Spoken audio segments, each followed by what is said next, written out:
Welcome to Summon Your Superhuman. Today, I have an extraordinary guest. Her name is Naomi Niblock, and I am just so excited to speak with her today. Like, we have not spoken for quite some time, so this is a catch-up slash podcast. So welcome to the show, Naomi. Thank you. Thanks so much for having me. It's my pleasure. I appreciate you coming on the show, and the reason why I wanted to reconnect with you, was one, I'm just so pleased to be able to find out about your journey and what you've had to go through. Because for all of you who may not know, Naomi is my inspiration for hosting the team, the Summon Your Superhuman team for the Charlie Teo Foundation. So Charlie Teo is a neurosurgeon in Sydney, and he is responsible for saving Naomi's life. He's the reason she's here today. And I was inspired to do the challenge to raise as many funds for future research. And yeah, I think it pretty much speaks for itself. I wanna dive into Naomi. So Naomi, tell us, like, how did this kind of unfold for you? Like, how did you even know that there was something wrong? Yeah, so the weird part was I'd been having migraines for years Mm, and headaches a lot. And a lot of it just came, there was headaches, and I was on sinus medication for years, on and off sinus medication. And then they finally did a CT of my sinuses, came back clear. So I okay. was just like, okay, well, that's really weird because I keep getting the same medication. And then what happened was I went to one of the GPs that, because my GP wasn't available at the time, Mm-hmm. I went to her because I went to the gym the night before and I Mm-hmm. couldn't even hold, like I was doing boot camp 6 times a week and I couldn't even hold 2 kilos in my hand. So we Wow. were doing these exercises with the dumbbells and my arm wouldn't pick it up. My left arm just wouldn't, like, it literally was like, and I was like, what's going on? I thought I was just tired, like, from Mm, work and everything else. And then remember lying in bed, probably, I don't know how long later, maybe a week or two. And I was like, it's really weird. Like I was saying to my husband, it's really weird. My arm and my leg was getting like sort of tingly, like pins and needles. I didn't think much of it. And then he was poking me on the shoulder and he's like, why are you responding? And I was like, okay, I said, something's wrong. Like, didn't know what. I was like, I can't feel it. Like, I can't feel when you're poking my arm. He's like, that's weird. You need to go to the doctor. Okay. mm, And then first I went to the physio. He put tape on my back. But then I went to the doctor and yeah, my GP wasn't available. So I saw another lady and her response was, well, that's really weird. She goes, I don't want to scare you.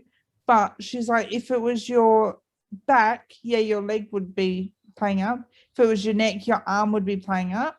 But both of them's usually the brain. And I went, that's really weird. She's like, I don't want to scare. And again, this was just a mm, GP, mm-hmm, mm-hmm. random appointment. Like, and Wow. she's like, let's just scan your head. And I was like, okay. And I thought, like she said to me, she goes, I'm probably just being paranoid, but I want to rule out all the nasties. And I Yep. went, okay, yep, sure, no worries. Went and got my CT scan done down the road. Within half an hour, I got a call from the doctor's surgery Mm-hmm. saying, oh, she wants to see you. And I was like, Wow. oh, why? That's weird. And then I started to go, okay. And this is where I fully believe the mind body connection, like, something's up. Mm, And and I went there and she said to me, she goes, you've got a brain tumor. And it was right deep in the right, what they call it, I don't even know what it is. the thalamu. Huh? The thalamu. Is that what you Yeah, said? yeah, that's it. And it was right in there, and I went, oh my god, like, cool. Yeah. And I was incredibly lucky, like, thank god this lady was there that day, because she booked me in to see the neurosurgeon that afternoon. Wow. Well, I mean, this all happened like 8:30 scan, 9 o'clock I get the phone call, then 1 o'clock I'm going to the neurosurgeon, and then 4 o'clock I had an MRI. Wow. She booked all of that for me, got me in an Uber, like away I went. And it was just crazy. It literally happened within a few hours. Yeah. All Wow. from, I know, all from having what we thought sinus problems, and migraines. And then when I went to the neurosurgeon Mm. in the city after I'd seen the GP, Mm-hmm. he said to me, he goes, "Oh, look, it's because with brain cancer, it's not stage 1, 2, 3, 4. It's Yeah. grades 1, 2, 3, 4." And he goes, "You've got a grade 4, which means it's as big as it." Or I think from what I understand, the grade 4 was as big as it could get in the area. Right. So basically, it was pushing on my nerves, which is why my arm and my leg went tingly. Mm. I had another scan at the hospital, that afternoon, and I had dried blood on my brain. So I actually already had a stroke. Wow. Yeah. So that's the scary part, is the headaches or the migraines I thought I was getting. Any one of those could have been a stroke. And he said it was dried, so it would have been about 2 weeks prior, which is why I couldn't feel when my husband was poking me in the arm, Mm. and is why I couldn't lift my 4-kilo dumbbell. Oh my gosh. I know, it's crazy. And it's all because, like, it's just random, because how I look at it, if my GP was there, he probably would have put me on to more sinus medication. Mm. We were lucky the radiologist went, hang on, this girl, she needs to go straight back to a doctor. And I was lucky I got her. She booked it in and literally flow on effect. Wow. Yeah, Well, crazy. It I mean, all came. I believe everything happens for a reason, But, Naomi. And, I 100%, you know, we're now in September will be 2 years. wow. So it'll be 2 years later in September.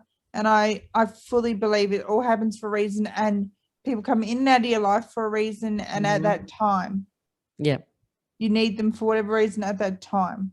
Yep. And Absolutely. that's why my doctor wasn't there.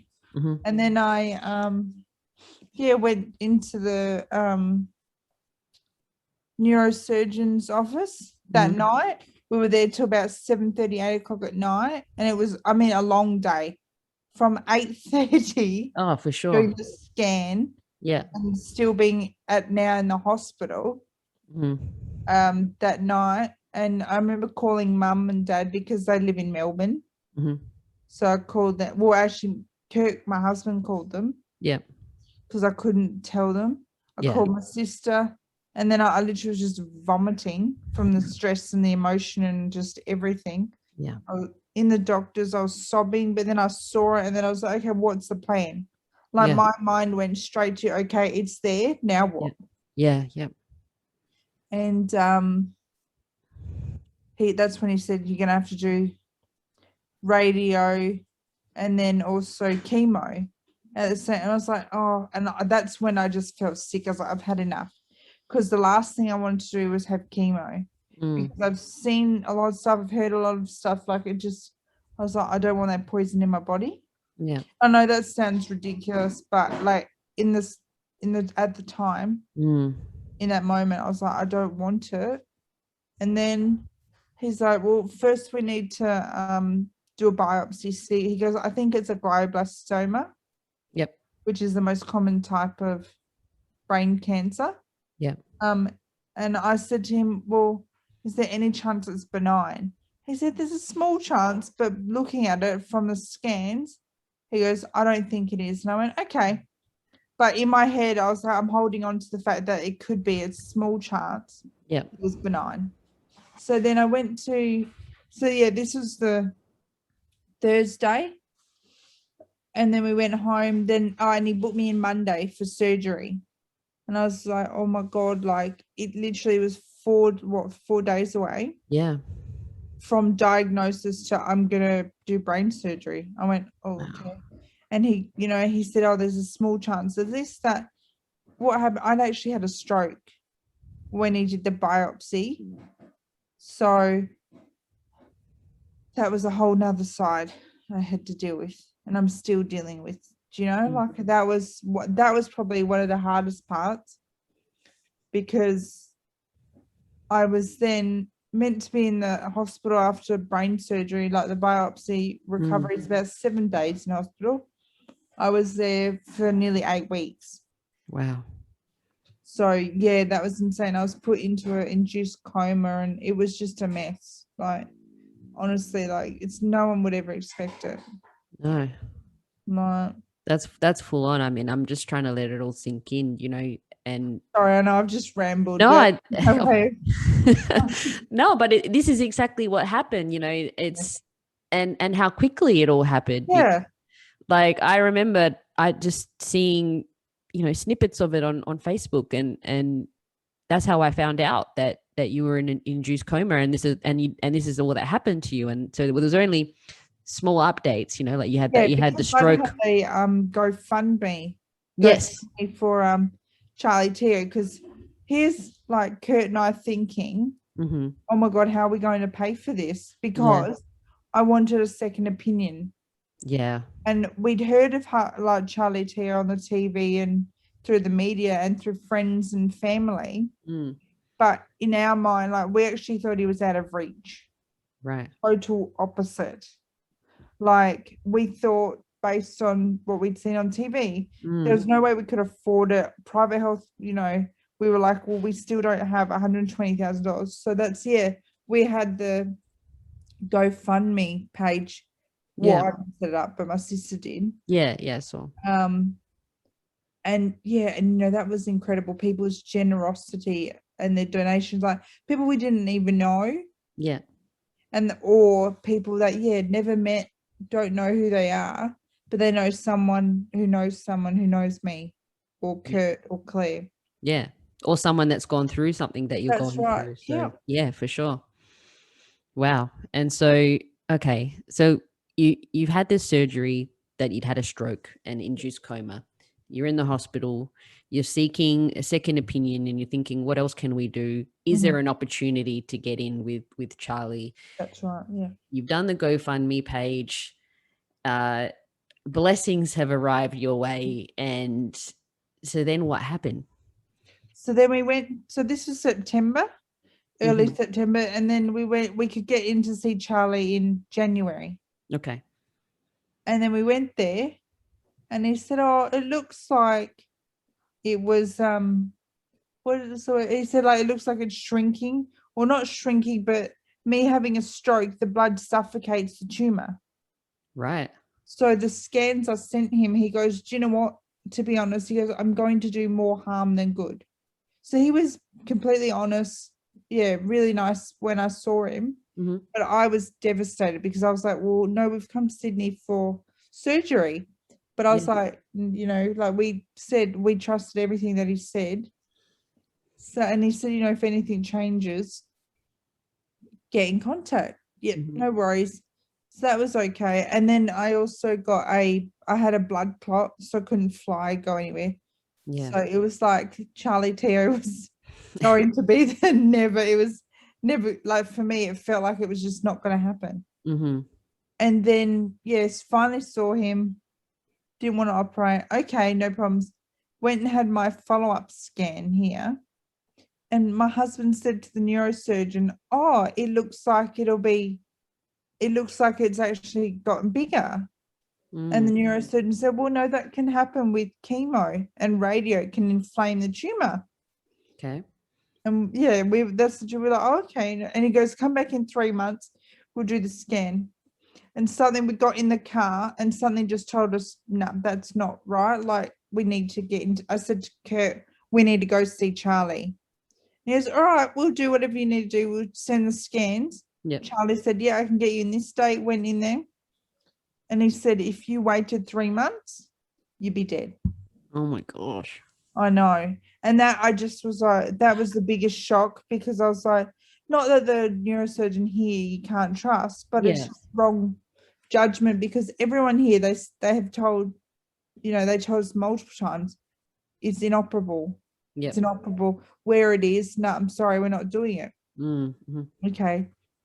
So it was like everywhere we went was just dead end. No one wanted to do anything. Yeah. No one wanted to touch me. But I was like, so Charlie said, if you wait, he goes, you're going to go home to die. And at that point, I was like, no, look, I'm 28. I'm not doing this.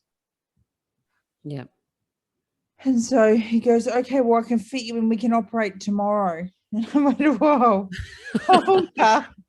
So hang about. I know I said that, but I was like, hang about. It's like, all right, what about Monday, which was like 5 days later? I was like, okay, book me in. And he goes, he said to me, he goes, just think about it. Just sit on it, have a chat with your husband. Just sit on it and give the guys a call back at the office to book you in. Mm-hmm. And I went, okay, yeah, sure, no problems. We didn't even get back to the hotel. I think we'd just gone down the road and I called and I said, book me in for Monday. Yeah. And I was packing it. Like, don't get me wrong, like, that was the scariest thing I've ever decided in my life. Because, Charlie was very honest. And he said, there is obviously a chance of, further paralysis. You could be a quadriplegic, anything. You could, I could do a lot of brain damage. Or you might, or the other things, you might not wake up. Yeah. And, being told that. But like I said to Charlie and I said to my husband, to be honest, everyone's not giving me a chance here. So at the end of the day, at least I'm trying. Yeah. And I know that sounds really weird and it's hard for a lot of people to understand. But I'd made the decision I wasn't ready to just give up. Yep. And just wait for it to, take however long, Yeah. I was just not going to do it. So put all my trust, my hope, and I prayed to God that, Charlie was the man to do it. If anyone's going to do it, it's going to be Charlie. Yeah. And he got 95% of the tumor out. So good. And then he said, well, this 5%, hopefully now chemo will kill the rest, which it did. Yeah. And I am incredibly, incredibly lucky and grateful because he is so accessible. And if you got private health, you're fine. You just pay your excess. Wow. Yeah. That's awesome. It's just insane. Like it's just, and all this stuff in the media about Charlie, total opposite. Do I don't think there's a single neurosurgeon out there that's probably not arrogant, if I have to be honest. Do you know that they're not? Yeah. And I don't find him arrogant in a way that's rude. He knows his stuff. Yeah. He tells you he's realistic. Mm-hmm. Like no other doctor, like the doctor said to me, wait 3 months. Mm-hmm. No way. Like just incredible human being. He came and checked on me. He's like, can you move, your hand and your foot when I was in recovery? He goes, you're going to be fine. Oh. I am. Like, I came home, I did chemo. And again, I was lucky. And I say lucky because so many people have to sit with IV in their arm and get chemo, and it takes 4 hours, 5 hours, whatever, you've got to sit in there. Mm-hmm. And that would be incredibly, incredibly hard. I was lucky that I could take tablets. So I'd take tablets at home. Yes, I had side effects, but no, I imagine you'd have side effects tenfold what I did. So I feel like I was lucky. Yeah. Yeah. That I could do that. And yeah, so far, touch wood, everything. I know it's like it's very what's the word? Like precious up here. Precious. Absolutely. So time frame wise, that's all right. Time frame wise, we're talking, you've had this scan and the doctor said, look, come back in 3 months. So between him telling you that and then you and Kurt going, nah, this doesn't feel right. Mm-hmm. And then seeing Charlie again, like what kind of time frame are we talking about? Like how quickly did that happen? 6 weeks. Okay, so within 6 weeks. Yeah. Awesome. Wow. And then traveling to go see him. That was hard. Mind you, exactly. Yeah, I was about to say, like that was through COVID. Like yeah. I went into surgery the day Sydney just shut down. Sydney shut down, you mean? Yeah. Yeah, wow. Like all their hospitals and everything. So I had to give them, when I went in, I had to give them a list of who I had visitors. So I had mum, dad, my sister, obviously Kurt, Yeah. and then, you know, family, friend and stuff. And when I woke up, Kurt was like, oh, look, your mum can't come in. I was like, why? And it was because everything stopped. Oh. Hospital, literally as I was having surgery, everything just went nah. Like it just changed. Wow. Yeah, it was really hard. Like Kurt could only visit the hospital for 2 hours a day. And I mean, the security guard would knock on my door when it was 2 hours was up. Wow. Yeah. So it was a tough, like, it's already a tough time, and then to have to go through that when there's this, COVID, basically. It's like your friends become the nurses and like the OT and physio staff. Yeah. You know, in the rehab hospital, Mm-hmm. they all become your friends in your social life, not social life, but like your interaction. Because you know what I'm like, I have to talk. As you can tell, I will talk underwater. Yes. But yeah, so that's what I just that interaction and COVID, you just can't. You weren't allowed to swap. Like if Kurt came, I couldn't go, okay, I'll see Kurt for an hour, I'll see mum for an hour. Mm-hmm. No, had to be the same person for the whole time I was then in hospital. Wow. So that's a lot to go through. So this final successful surgery, thank goodness. I mean, Charlie is amazing, and I actually only heard of him because of what of his work with you. What was the recovery process like in terms of surgery? And you said that you were starting to get feeling. What was the process that happened after that? So the process after was rehab in the Prince of Wales Hospital in Sydney. Mm-hmm. That was for 2 weeks. Yep. And then I got sent by ambulance to a rehab hospital in Petersham or wherever it is in Sydney. Mm-hmm. And then I was there for probably a month. So again, it was probably 6 weeks in hospital doing all my rehab, a hydro, or getting strength and retraining myself to walk again. Yeah. This was now second time. Yeah, wow. Because I did lose that, and that was one of the risks. I did lose that mobility on the left side again. And now we're a year and a half, not quite a year and a half later, and I'm still working on it. Yeah. Yeah, I know you were confined to a wheelchair for quite some time. Yeah, definitely. I've only really been on my feet probably 3 months. Yeah. Confidently without having to. I mean, I've got a quad stick. I still use my wheelchair for, say, if we're going out, and that sort of thing. I've still got support workers that are with me all day. Kurt was my carer for a year and a half, I think it was. Yeah. Yeah, give or take a year and a half. Yeah. So again, he had to stop work.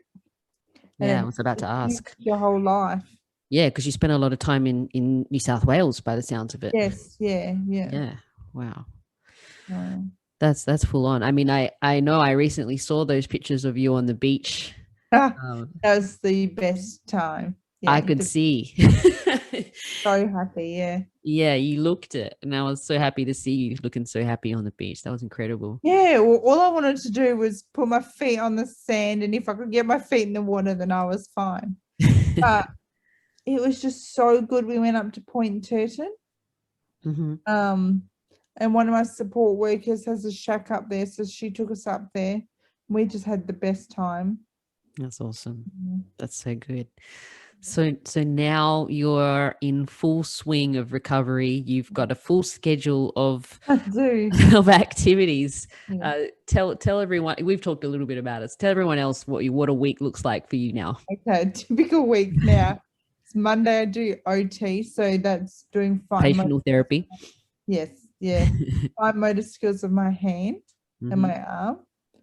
Tuesdays and Fridays is exercise physiology and physio. So exercise physiology is just basically gym, but redesigned for rehabilitation. Yep. Wednesdays I have my day off. And then Thursdays I go to the pool and do hydrotherapy. So full on week. Yeah. Every week. I love it. Yep. Some days I don't. Some days I literally I'm in a heap crying. Yeah. I'm so tired, exhausted, or sore, or frustrated. I mean, all the same normal emotions. But then a side effect of stroke is you lose that ability to control the emotions. Yeah. So. Yeah.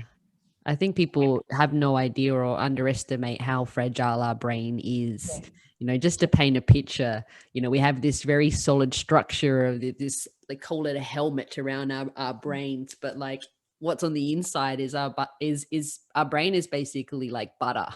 Like that's how delicate our brain is. I know. I don't think people realize that, but it's also like the neural network of everything that we do. I know, it's crazy. Like I'll have a pain in my neck and they're like, yeah, that's connected to your brain. That's a neuro nerve or whatever it is, you know? Yeah. And it's things like that, or like in your big toe, your big toe's sore. It's a neural thing. Like it's just insane. Your brain's an incredible organ. Like, and how it can recover. I always say, so I don't know how, like my body and my brain, but this is where I think I talk about a lot, like with my friends and that, with mind-body connection. Like, you know, when either you can't keep going or not, you can't, but you need a break. Yeah. And yeah, it's just insane, like how the recovery. But one thing I'm grateful for, your brain doesn't have any pain. What's the word? Like pains receptors? Like pain neurons. Yeah, like it doesn't actually, you don't feel. So that actually put my mind to rest going to surgery. I was like, well, I'm not going to feel anything inside my head. Yeah. It's on the outside. And that actually wasn't so bad. I've just got 2 big scars running down there and there. Yeah. Wow. So. Yeah. Well, I mean, it's ironic because you said that your history of migraines, you know, and I remember when we worked together, because I just a quick backstory, like the reason I met Naomi is she was prepping for her wedding. Yes. And she kept getting these headaches and then all these sorts of things where, and we thought it was stress from work and changing jobs. Well, you were in a really stressful job, you know, and there were so many different things, and then we're like, oh, you'll live at this, and you actually did have a lot of health things going on at the same time, and we were trying to get you ready for your wedding. But I remember the constant was the headaches. Yes. No matter what we did, you always had headaches, and it even like just baffled me because I'm trying to release the muscles that I feel like would be giving you the headaches, and then that didn't seem to be working, and I'm trying to rack my brain. I'm like, oh, it must be stress related or something else, you know. Yeah, all my traps. I remember you poking those. Well, it usually does give people headaches. Yeah, for sure. Wow. All right. So, and it's good that you brought up that mind body thing, because even when you were saying at the initial diagnosis, you said that when you got the phone call to come back in, you knew instinctually, you just felt it that something was wrong. 100%. Like I just went, no, that's not. And even as I was lying in the like the radiology, like the place, I remember, like, because I was just getting a CT, and then they're like, oh, we just want to put the dye in. And I remember thinking, oh, that's weird. And it's like, yeah, you just know. So your body does know. Yeah. Didn't feel right. No. No. And it's really important to listen to that, I think. Yeah. And what was so fascinating is when you said that you'd had a stroke and not even realized. No, well, that's the thing. Like, I didn't know. Like, and this is how scary it is. Is like, there's one day that I think it could have been, and I was driving. Wow.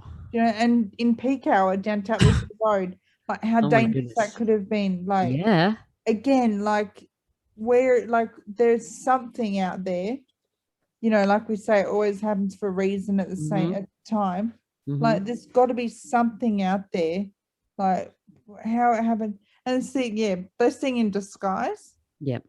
Because even though Kurt was off work for a year and a half, he's now changed careers completely. Wow. He's saying he's wanted to do for years and absolutely loves it. Yeah. Because we've both had that time to sit and stop. And even though it's a cruel way to do it, Yeah. we've had that time to sit and stop and go, okay, well, what do we want to do? What do we love to do? And I've spoken to a oncology psychologist, and like he drew me this really good diagram. It's like, basically, it's like, well, you can get from A to B, but in the middle, what's the point in worrying and stressing? And you look back and you forget everything, and that's not proving you're living. And it's so true. Like, you don't want to look back and go, well, I didn't go to the beach, or I didn't do this and that type of stuff. Yeah. Or having a bad day. Like, yeah. Life's precious. Life is way too, and we take it for granted, and something like that happens to you in a blink. Yes. But fortunately, and I'm happy to hear that Kirk's now doing something that he enjoys. Yeah, that's it. You're both beautiful human beings, so I'm really happy to hear that you're both in a better place. So what's next for Naomi? What's next? I'm cracking on with my rehab, but I've been doing the radio. Every fortnight. I do the radio, so I'm loving that. Yeah, tell me about that. I've seen that, but what are you doing? So out in the Barossa, I do a show with Rob. Yeah. And I just pick songs and do the programming. I love the programming side of everything. Nice. So I do that for a few hours every second Friday. Absolutely love it. It's a good drive out to the Barossa. It's nice. It's nice for a change. And again, it's something I'm doing that I enjoy doing. And it breaks up the rehab cycle every fortnight. Yep. Great. Other than that, I don't know what else is next. You're just going with the flow? Yeah. You've always been a bit like that. But having said that, you've also really been, I don't know, you're just a soldier. Like, you just soldier on through everything. And even when we were working together, and like, it's just, you were really unhappy with your job at that time, and you were just like, screw it, and just quit and started this new job, and everything just, you just roll with the punches. You really are a superhuman, Naomi. Like, whether you take that or not, I hope you feel it, because there's a reason why you're still here, and you're able to tell your story and live the rest of your life, however you now please to do it. It's exactly. Just, you have full control now, I know, and I love it. And it's I'm going to eventually go back to work. Like, I was a travel agent. Yeah. When I was diagnosed, I was still a travel agent. And that, even though with COVID, everything, in 2 years' time, that'll all pick up and go back to normal. Yeah. So hopefully I can go back into something in travel. Or I might end up on the radio full time. Hey, why not? I want to hear this all the time. Well, that's all good. Whatever, you can do whatever you want to do, and that's the thing, right? Because you've got nothing to lose. That's it. There's something about that, like when you sort of stare something scary like that in the eyes and conquer. It's petrifying. Like, oh my gosh, petrifying. And there was days, I'm not gonna lie, like there were days I just crumbled. I was like, but I told Kurt, I said to him, do not let me just shut off from the world. And thank God he didn't. And that's the reason why, I stayed social, and I didn't hide it, and run away from everything, which Yeah. there were days I would be in the shower crying because I was feeling that sick and yuck. And, you know, like I remember the day my hair fell out first time in the shower. Yeah. And it's just one of those things where even though I wasn't like, I had really long hair, not that I ever really did anything with it, but I had long hair and it's just like, it's part of you. Yeah. And it's hard to explain. It's like, if you cut your hair, it's fine. Someone cuts it, they've taken that choice away. And I think that's what it was. Yeah. Yeah. I think because you are such a free spirit, and I can understand. Like, I mean, my hair is part of my identity. Like, I really just can't imagine what you've gone through and what you've been able to survive. That's why I think, like, I mean, I already thought you were a strong human being before, strong mind, and I was just trying to give you the body to match. But now, my goodness, watch out, world. Yeah. Yeah. Wow. All right. Cool. So, so I'm raising money for brain cancer research. How important is that? Oh, hugely important. It's honestly, it's a really small slither that the government puts in for brain cancer. It's one of the least funded cancers.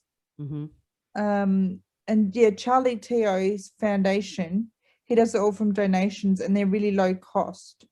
So he's incredible to be raising funds.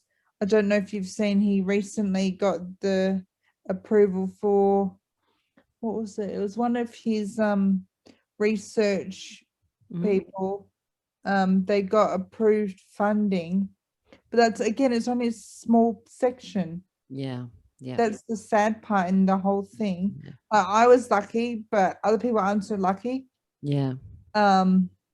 And there's just not enough out there. There's not enough awareness. There's not enough research funding. Yeah.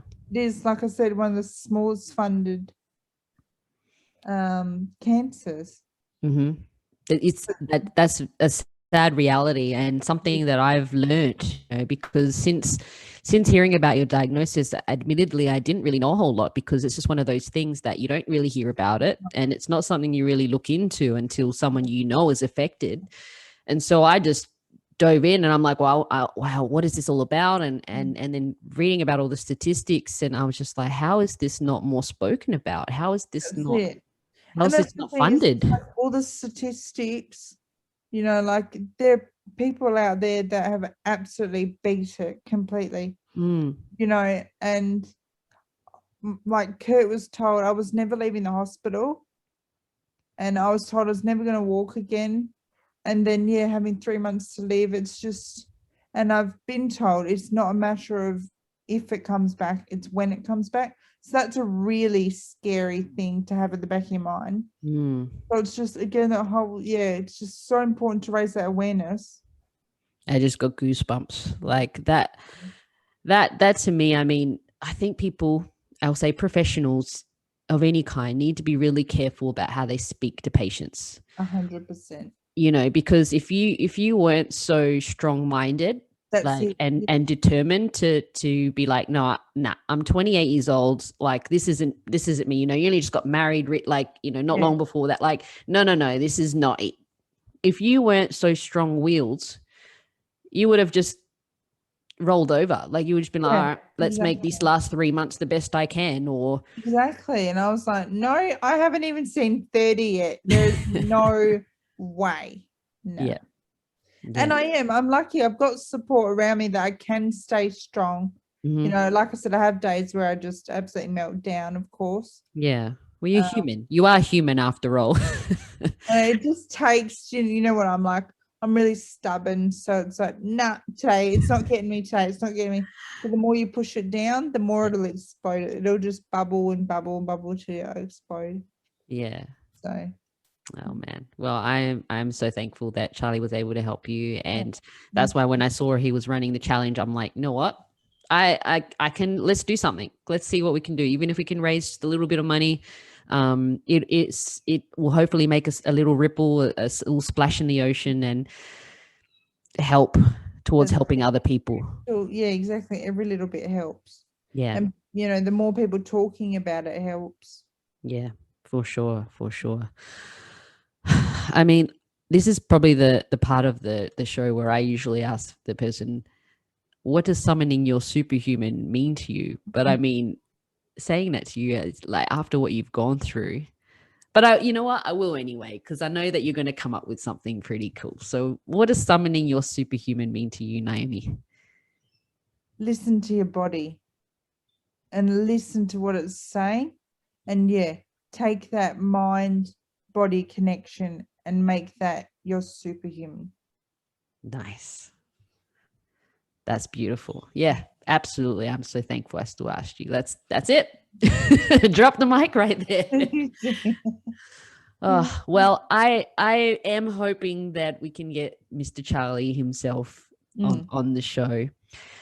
But well, how would you describe Charlie in a few words for us that don't know him personally?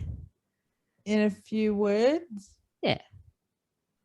He's hopeful, realistic, and I'm really bad at this. I was always bad at these things. How would you describe yourself in 3 words? Oh, God. Oh, it doesn't have to be a few words. Okay. 2 words. No, whatever. Say whatever you want. Oh, amazing human being. Oh, well, that's a few words right there. You nailed it. It's just an amazing human being. He is, and he's realistic, but without being cruel or, you know. Yeah. I think too many people misconstrue confidence like as arrogance, you know, just because he knows his shit, really. Let's just be frank. And so they go, oh, well, he's an arrogant. I can't, you know, but it's not the case. And clearly it's something he's passionate about. Otherwise he wouldn't have a foundation, and it wouldn't be his life's work. And and that's it. And it's like I said to you before, it's like he said originally when I saw him, I'm going to do more harm than good, so I'm not going to operate. So it's not like he just goes, you know what, I'm going to pick the hardest ones and, you know, hope to God it goes well. It's not like that.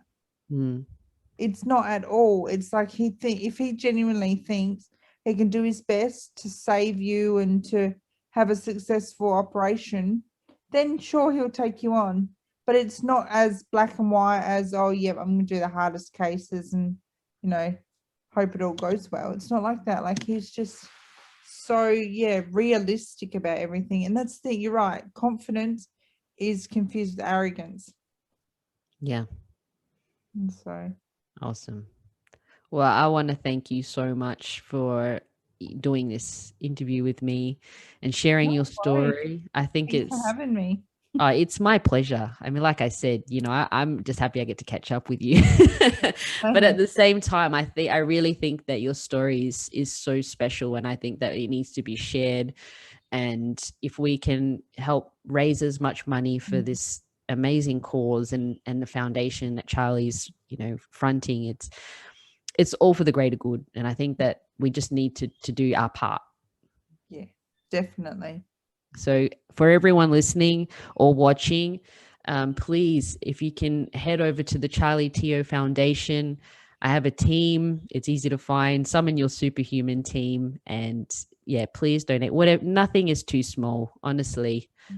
It's all greatly appreciated, and it's all going to help fund research so that Charlie can continue helping more and more people like Naomi. And I'm so grateful to him and to you, Naomi, for doing this and knowing you. You're just awesome. Yeah.